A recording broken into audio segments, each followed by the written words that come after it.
Un cordial saludo. Mi nombre es Norman Mercado. Tengo a cargo el curso de matemáticas especiales en la modalidad tanto presencial como virtual.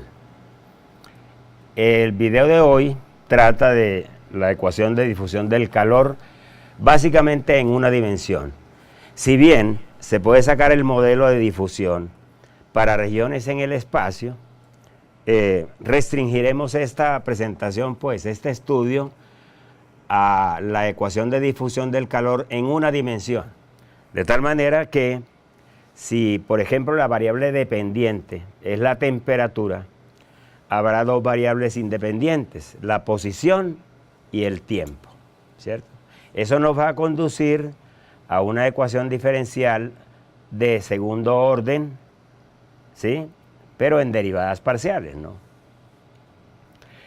En esta primera parte, en la sección 14.1, hago una presentación general de lo que es la difusión del calor, ¿cierto?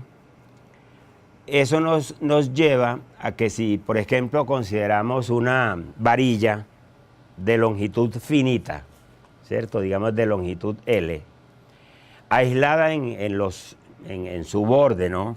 O sea, solamente se permite la propagación del calor a lo largo de la dimensión X, ¿no?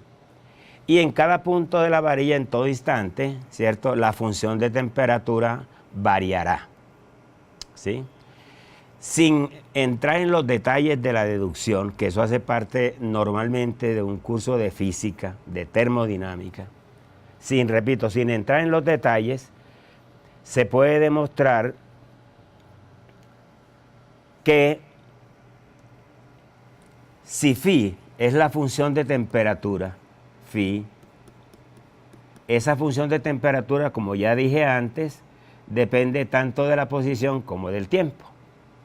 Y la ecuación diferencial a resolver es el laplaciano de phi. Recuerden que el laplaciano en una sola dimensión es simplemente la segunda derivada de la función de temperatura con respecto a la posición y debe ser igual a una constante por la variación de la temperatura con respecto al tiempo.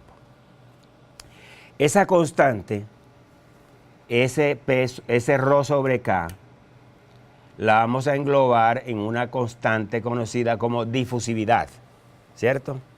K sobre ese ρ es la difusividad del material, con lo que la ecuación diferencial para la temperatura es esta, ¿no? Segunda derivada de la función con respecto a la posición igual a 1 sobre K por la primera derivada de la función con respecto al tiempo, ¿sí? Las unidades de K, de esta K, son calorías sobre centímetros por segundo por grados centígrados, ¿cierto? De esta K, de la K mayúscula, ¿no? De S viene a ser calorías sobre gramos por grados centígrados y las unidades de ρ, como ya ustedes saben, pues es densidad, gramos sobre centímetros cúbicos. Eso nos lleva a que K tiene unidades de centímetros cuadrados sobre segundos, haciendo pues ¿cierto?, el trabajo dimensional que hay que hacer, ¿no? K se llama la difusividad del material y un material se caracteriza justamente por esa constante, ¿no?, por su difusividad del calor. Hay materiales menores o mayores en el sentido de su capacidad de propagar el calor. Pero vamos a ver que se puede resolver esta ecuación diferencial independientemente del tipo de material, ¿no? Cualquiera que sea acá, vamos a presentar un método que nos permite resolver la ecuación diferencial, es decir, encontrar la función de temperatura en cada punto de esta varilla en todo instante.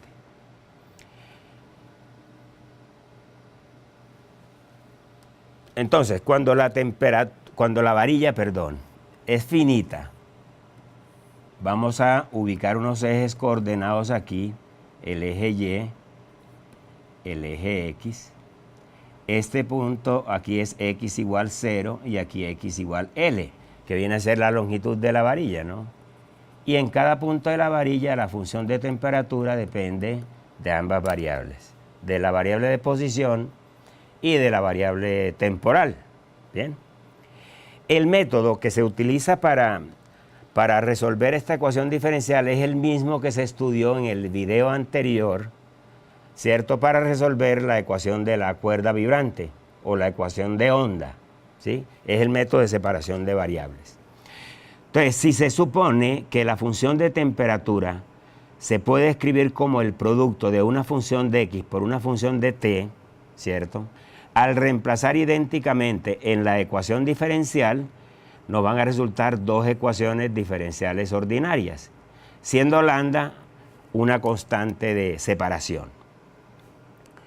Y de acuerdo con los posibles valores para lambda aparecerán diferentes soluciones para la ecuación diferencial y al final se aplica el principio de superposición. Me explico. Cuando lambda vale 0, que es lo que se conoce como la solución trivial de la ecuación diferencial, entonces la segunda derivada de f con respecto a x debe ser igual a 0, lo que implica que f es una recta, c sub 1 por x más c sub 2. Y si lambda vale 0, g' de t igual a 0 significa que g de t es una constante. Entonces al multiplicarlas quedaría, ¿cierto?, que esa función de temperatura es c sub 1 por x más c sub 2.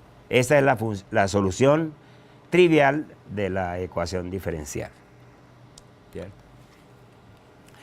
La otra posibilidad es que lambda sea un número negativo. Entonces lo aseguramos así, lambda igual a menos alfa cuadrado, ¿cierto? En este caso, la solución para g' es una exponencial negativa y para f doble prima es una combinación lineal de senos y cosenos. El hecho es que la segunda solución es una solución exponencial en el tiempo, pero negativa, por una función senoidal en la longitud, ¿no?, en x. Vean, muchachos, el caso lambda mayor que 0, implicaría que en el tiempo la solución sería una exponencial positiva, lo cual es insostenible, pues. La función de temperatura no puede aumentar indefinidamente con el tiempo. Por lo tanto, esa parte de la solución se omite, ¿cierto? Es inadmisible que la constante sea de separación, pues, sea positiva. En cuyo caso solamente tenemos la solución trivial y la solución exponencial en el tiempo, senoidal en la posición.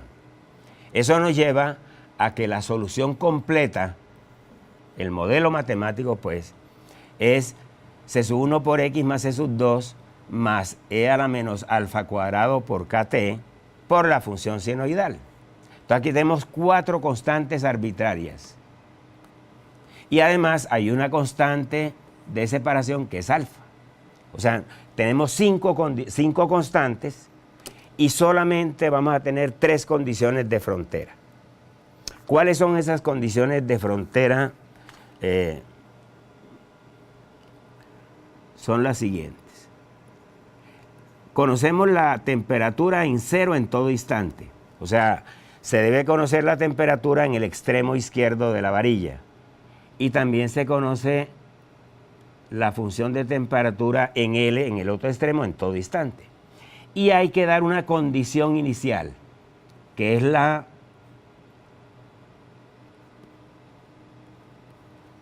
función de temperatura en todo punto de la varilla en el instante t igual 0. O sea, tenemos 2 condiciones de frontera y una condición inicial. Y con esas 3 condiciones basta para determinar completamente C1, C2, C3, C4 y alfa. ¿Bien? Estas condiciones, mi recomendación es que estas condiciones de frontera se apliquen primero y al final la condición inicial. Me explico.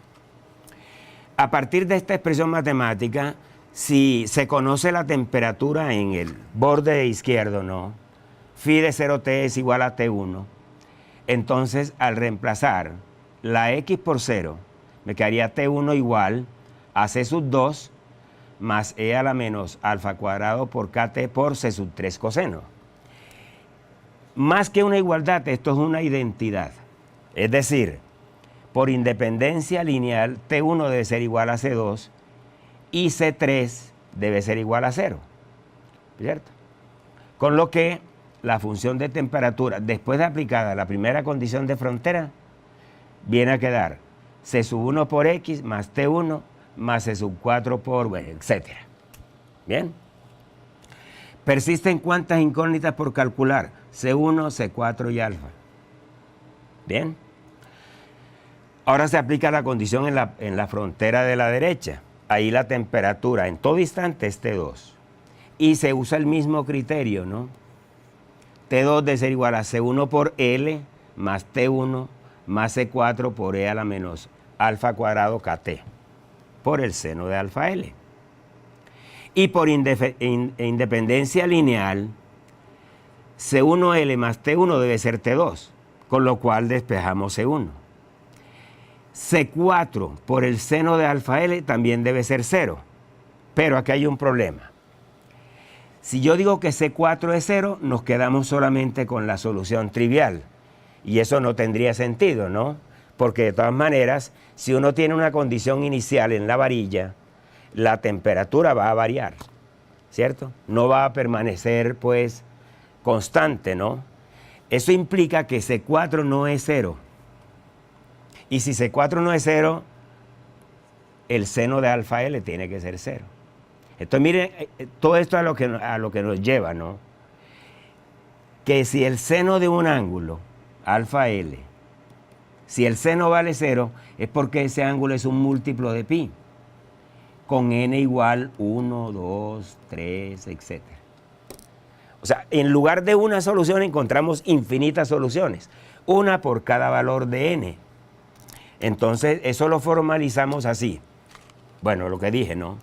Como C4 no puede ser 0, resultan infinitos valores para alfa, y lo va a llamar alfa sub n, n pi sobre L, con ese dominio, ¿no? Así las cosas, obtenemos infinitas soluciones de esta forma, ¿no? T2 menos T1 sobre L por X, más T1, más C sub n, unos coeficientes, por la exponencial por el seno. Bien. Y si se aplica el principio de superposición, que es la suma cuando n va desde 1 hasta infinito, aparece una serie infinita de esta forma. La parte que corresponde a la trivial, más la parte que corresponde al tiempo, ¿cierto? Al tiempo. Miren ustedes, vamos a hacer esta definición por convención, ¿no? En una función exponencial, toda función exponencial negativa, ¿sí?, tiene lo que se llama una constante de tiempo, tau. Y esa constante de tiempo es tal que al cabo de 5 constantes de tiempo, 5 taus, la función desaparece, ¿sí? O sea, ya se considera que se llegó al estado estable, al estado estacionario. Es decir, ya la temperatura no puede variar allí con el tiempo. Y quedaría solamente la solución trivial. En fin, el hecho es que haciendo uso de esta definición, ¿no?, de que tau es L2 sobre K pi cuadrado, nos queda que la función de temperatura tiene esta expresión. Trivial, aquí, más la suma desde 1 hasta infinito de unos coeficientes que hay que hallar por E a la menos n cuadrado t sobre tau por el seno de n pi x sobre L. Bien. La última condición que se aplica es la condición inicial. O sea, en el tiempo t igual 0, la función de temperatura es una función conocida f de x. Bien. O sea que f de x debe ser idénticamente igual a T2 menos T1 sobre L por X más T1 más esta suma. Por allá cuando trabajamos la unidad 3, estudiamos el tema de las series de Fourier. Justamente esta sumatoria es la serie impar de Fourier de una función que ya no es f de x, sino f de x menos, o sea, esta parte la pasamos hacia la izquierda y nos va a quedar una g de x, ¿cierto? Cuando T2 y T1 son 0, los extremos se mantienen a temperatura 0, g de x y f de x es la misma, pues, ¿cierto? Pero hay que tener en consideración que es posible que esas temperaturas en los extremos inicialmente no sean 0, ¿cierto? No sean 0. Y esta es la serie de Fourier de g de x. Y los coeficientes de la serie se calculan de esta manera, ¿cierto? Lo fundamental, muchachos, cuando la varilla se mantiene a la temperatura, pues, a extremos, a temperatura fija, la función de temperatura siempre tiene esta forma. Siempre. Y estos coeficientes se calculan con esta fórmula. Entonces, si conocemos g de x, bueno, f de x, pues, si le restamos lo que hay que restarlo, podemos encontrar la expresión matemática para la temperatura en todo instante. Y recordemos, esa función va a depender de x y de t, ¿cierto? Entonces se pueden hacer gráficas, curvas paramétricas en donde a una x fija se pone a variar el tiempo o en un instante determinado se pone a variar la x. Son así como curvas paramétricas, ¿no? Para la función de temperatura. Aquí yo hago un desarrollo que está en el material del curso, un ejemplo muy concreto, ¿no? Una varilla de 1 metro de longitud aislada en la parte lateral y los extremos se mantienen a temperatura 0. O sea, T1 y T2 son 0. En el instante T igual 0, la varilla se somete a una temperatura de esta forma, ¿no? Que es una parábola, ¿no? Phi de x igual 0 es la ecuación de una parábola. Cuando x vale 0 da 0 y cuando x vale 1, bueno, aquí vamos a trabajar en centímetros, ojo. Recuerden que las unidades no son metros, sino centímetros. Eso es bueno tenerlo claro por acá, por acá, por acá, por acá, por acá. Aquí está. Entonces, obviamente, para ser compatible con este sistema de unidades, ¿cierto? Ya no escribimos 1 metro, sino 100 centímetros. Eso hay que tenerlo pues muy claro. Cuando esto vale 100 centímetros, también vale 0, entonces nos queda una parábola. Esa es la temperatura inicial. Entonces se hace un desarrollo de medio rango. Lo que significa la serie de Fourier es que se hace una prolongación periódica impar y con eso me permite calcular los SUNs, así como está aquí. ¿Sí? En este caso particular, se supone que la difusividad es de 1.16 centímetros cuadrados sobre segundo. Algún material debe tener esa característica. Se calcula la constante de tiempo, da 873 segundos, ¿cierto? Se entiende que al cabo de 5 constantes de tiempo ya se alcanza el estado estacionario, es decir, ya la temperatura deja de variar, ¿cierto? Y quedará otra vez, como arrancamos en 0, 0, quedará de nuevo en 0, 0. Bueno, el detalle para hacer la integral no lo voy a presentar, pues, ¿cierto? El hecho es que 2 sobre 100 por la integral entre 0 y 100 de todo esto, ¿sí? Da esto. ¿Sí? Y en consecuencia, pues, la función de temperatura tiene esta forma. Para efectos, como les dije hace un rato, ¿no? Para efectos de la representación gráfica de esta función, yo debo tomar un tiempo fijo y variar x, o al revés. Un punto fijo en la varilla y variar el tiempo, ¿no?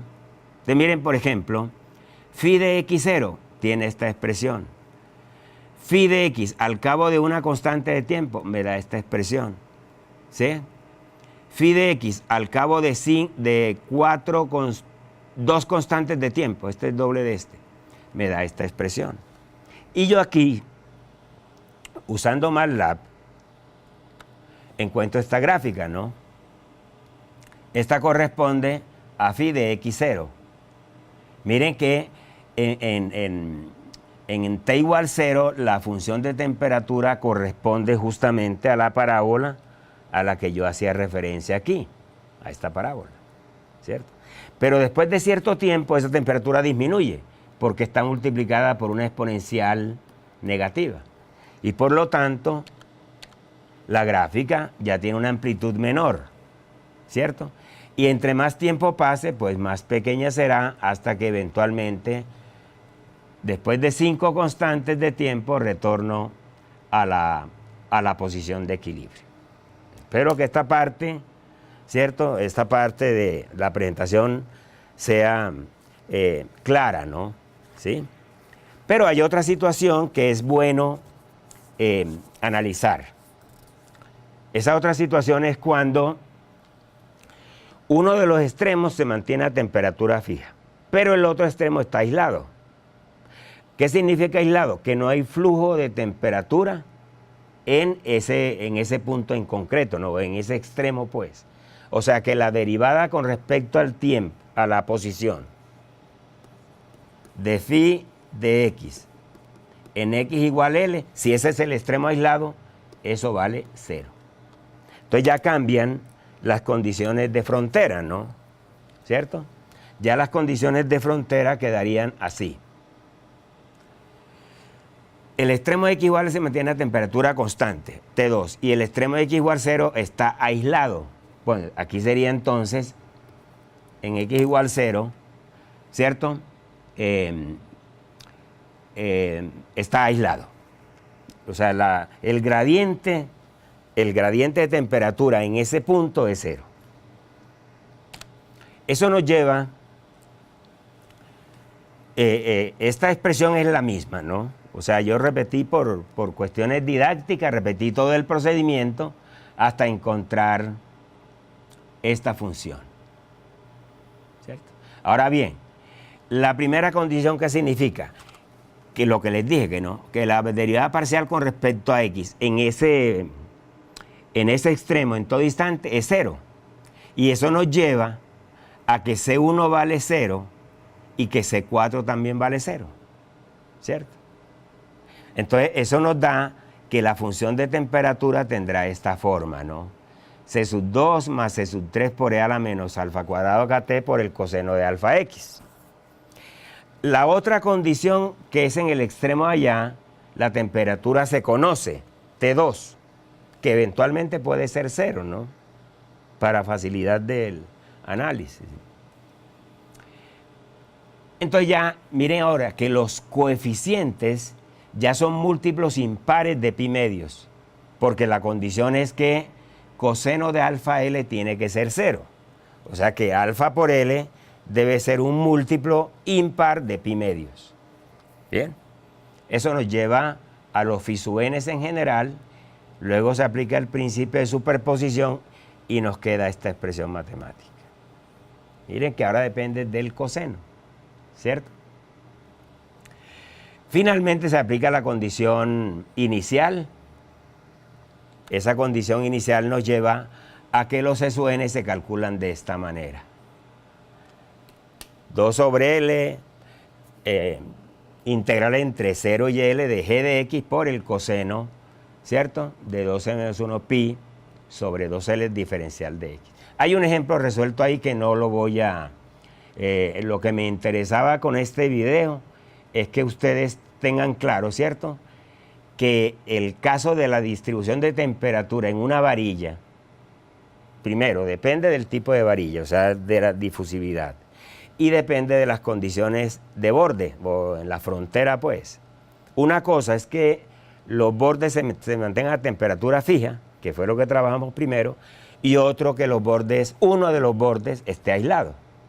Por supuesto que se puede hacer el modelo cuando ambos bordes están aislados, pero eso no tiene sentido, pues, ¿cierto? Porque de todas maneras, en una situación práctica en la cual uno tenga la varilla, uno de los bordes tiene que alimentarlo con una temperatura determinada, ¿no? Y el otro puede estar aislado. Aquí hay un ejemplo que no me voy a detener en eso. Ustedes le pueden hacer el seguimiento en el material del curso correspondiente. Solamente se los voy a mostrar, ¿cierto? ¿Sí? Voy a mostrar cómo se calculan los SUNs, ¿cierto? Cómo se encuentra la expresión matemática en general. Y se puede encontrar, ¿cierto? Aquí ya no tomo phi de 0t, phi de tanto t, sino que ponga variables x, ¿cierto? Ponga variables x en un tiempo determinado. Aquí hay un ejercicio resuelto, hay otro, aquí tenemos bastante, ¿cierto?